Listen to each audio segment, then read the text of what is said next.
Close your eyes for just a second. Picture the Pacific Ocean, vast, endless, blue as far as the eye can see. Now imagine that entire ocean turning into a battlefield, not in some distant future, not in a movie, but tonight, right now. What if I told you that the most dangerous military scenario American planners have been quietly gaming out for the past 10 years isn't about nuclear missiles or cyber attacks? It's about something much simpler, something you probably never think about: supply lines, fuel, food, ammunition, the boring stuff. And what if I told you that China may already have the ability to cut every single one of those lifelines across the Pacific in just 72 hours? Not in a decade, not in 5 years, now. This isn't speculation from internet forums. This is coming from intelligence assessments, naval strategy documents, and the public statements of senior American commanders. They're not sleeping well. And after you hear what I'm about to share, neither will you. Let me take you inside the mind of an American military planner for a moment. Their job is simple to describe, but nearly impossible to do. They have to figure out how to defend an area that covers half the planet, from the shores of California all the way to the coast of India. That's the Indo-Pacific theater. And here's the problem nobody talks about on the news.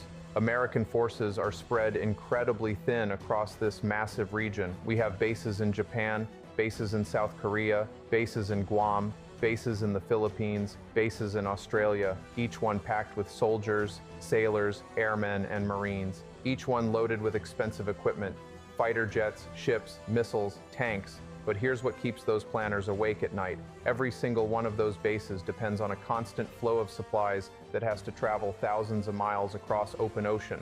Think about that for a second.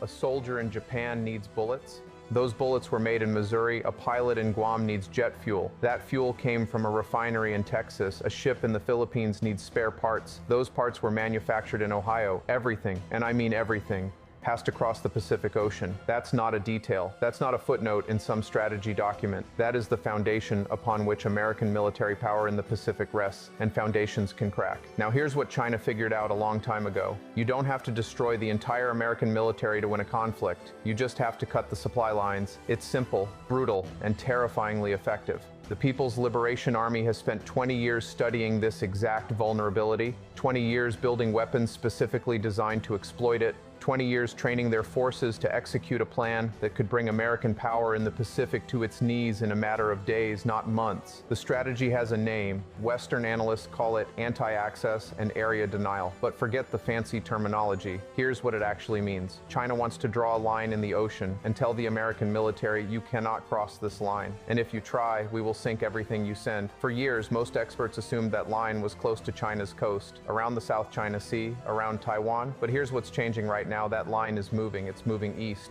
deeper into the Pacific, closer to Guam, closer to Hawaii, closer to the supply routes that America has always considered safe. And if the intelligence assessments are correct, China may already have the capability to reach those routes today. Let me break down exactly how this would work, because it's not science fiction, it's not some far-fetched fantasy. This is real, this is operational, and this is being war-gamed in classified facilities right now as we speak. China has 4 primary tools to sever America's Pacific supply lines. Think of them as 4 arrows in a quiver, each one dangerous on its own.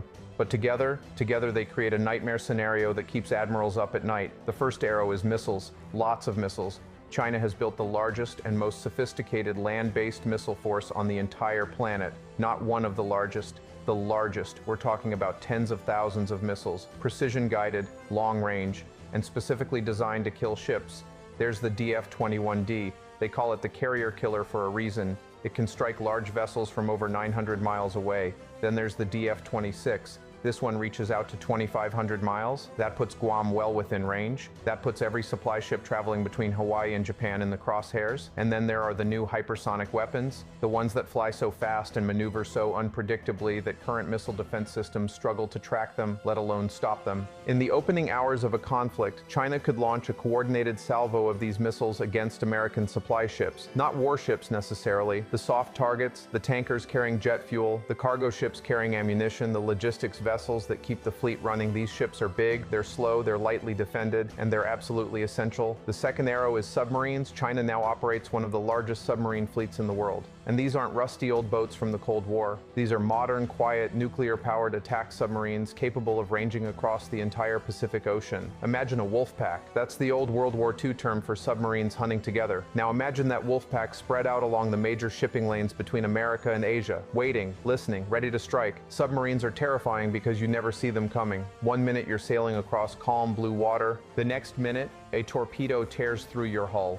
And for slow-moving supply ships, there's almost no defense. The history of naval warfare is full of examples where submarines strangled entire fleets. The Germans nearly did it to Britain in World War II. The Americans did it to Japan. China has studied those campaigns very carefully, and they've built their submarine force to do the same thing to America. The third arrow is aircraft. Long-range bombers and naval strike planes armed with anti-ship cruise missiles. China has been developing variants of the H-6 bomber that can reach far out into the Pacific, launch their missiles, and turn back before American fighters can intercept them. Add in drones. Add in carrier-based aircraft. Add in the growing network of Chinese air bases across the South China Sea, and suddenly the sky itself becomes a threat. Every supply ship captain has to wonder if that speck on the radar is a commercial airliner or the opening move of an attack. That uncertainty alone slows down operations. It forces commanders to make cautious decisions, and in war, caution can get people killed. The fourth arrow is the one almost nobody talks about: underwater infrastructure. Beneath the Pacific Ocean lies a vast network of fiber optic cables, thousands of miles of them, carrying the vast majority of digital communications between America and Asia, military communications, intelligence sharing, logistics coordination, command and control. Everything that makes modern warfare possible depends on those cables. China has developed specialized submarines and unmanned underwater vehicles that could theoretically cut these cables at multiple points simultaneously. You wouldn't even know it happened until suddenly the data stops flowing, communications go dark, coordination breaks down, and in the chaos of the opening hours of a conflict, that breakdown could be catastrophic. Now here's where it gets really scary. China wouldn't use these arrows one at a time. They would use them all at once, in a coordinated, carefully rehearsed, precisely timed campaign. Let me walk you through what that campaign might look like. And remember, this isn't some random scenario I made up. This is what American intelligence analysts are wargaming right now. Phase 1 happens before the first shot is ever fired. China spends weeks, maybe months, quietly preparing the battlefield. Submarines slip out of port and move into position along American supply routes. Missile batteries are moved to launch positions. Reconnaissance assets track American logistics vessels, learning their schedules, their routes, their vulnerabilities. All of this happens under the cover of routine naval exercises. Nothing looks unusual, nothing triggers alarms, but behind the scenes, the trap is being set. Phase 2 is the opening salvo, and when it comes fast. In the first 12 hours, Chinese missiles rain down on American supply ships across the Western Pacific. Submarines surface just long enough to fire torpedoes and then disappear back into the depths. Long-range bombers launch cruise missiles from hundreds of miles away and turn for home. The targets aren't aircraft carriers or destroyers. Those are too well defended. The targets are the oilers, the cargo ships, the ammunition vessels. The unsung heroes of the fleet that keep everything running. Within 12 hours, the damage could be catastrophic. Dozens of ships sunk or disabled, thousands of tons of supplies resting on the ocean floor, and the supply line, the lifeline that every American base in the Pacific depends on, is bleeding out.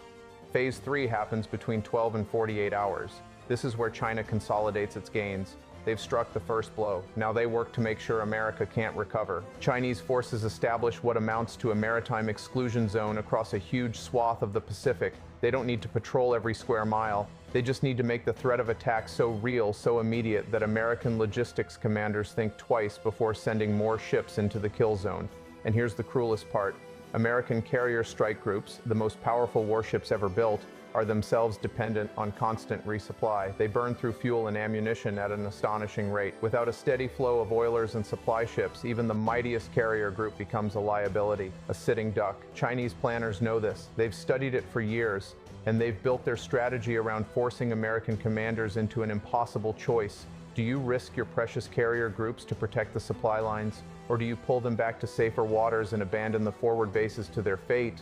Phase 4 is where the nightmare becomes real. Between 48 and 72 hours, the forward-deployed American forces start running out of essential supplies. Not in weeks, not in days, in hours. Fighter jets burn through their fuel, munitions stocks dwindle, food and water become precious, and the conflict, whatever triggered it, is still raging. This is the moment Chinese strategists have been waiting for. The moment when American power in the Pacific, for all its technological superiority, for all its training and courage, simply runs out of gas. Literally. I need you to understand something. I'm not telling you this to scare you for no reason. I'm telling you this because the comfortable assumptions that have kept America safe for decades, the idea that our oceans protect us, that our military is unbeatable, that no one would dare challenge us, those assumptions are crumbling. China has watched, China has learned, China has built. They identified our most critical vulnerability, the supply lines across the Pacific, and they have spent 20 years developing the tools to exploit it.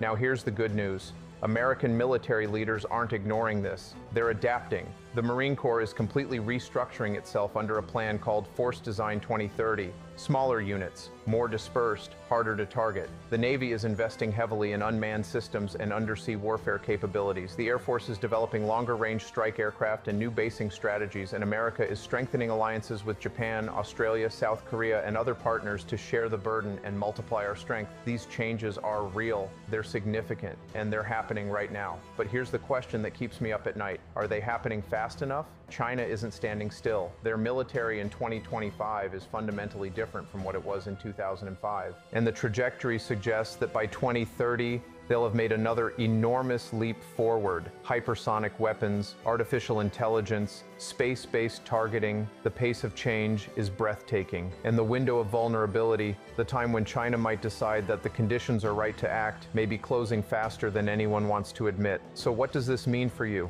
For someone sitting at home, watching this video, trying to make sense of a complicated and dangerous world, it means paying attention. It means understanding that the security we've taken for granted isn't guaranteed. It means recognizing that the men and women serving in uniform, on ships, on bases, and submarines across the Pacific are carrying an enormous burden. They're standing watch on the front lines of a strategic competition that will define the future of the entire Indo-Pacific region, and they deserve our support, our attention, and our gratitude.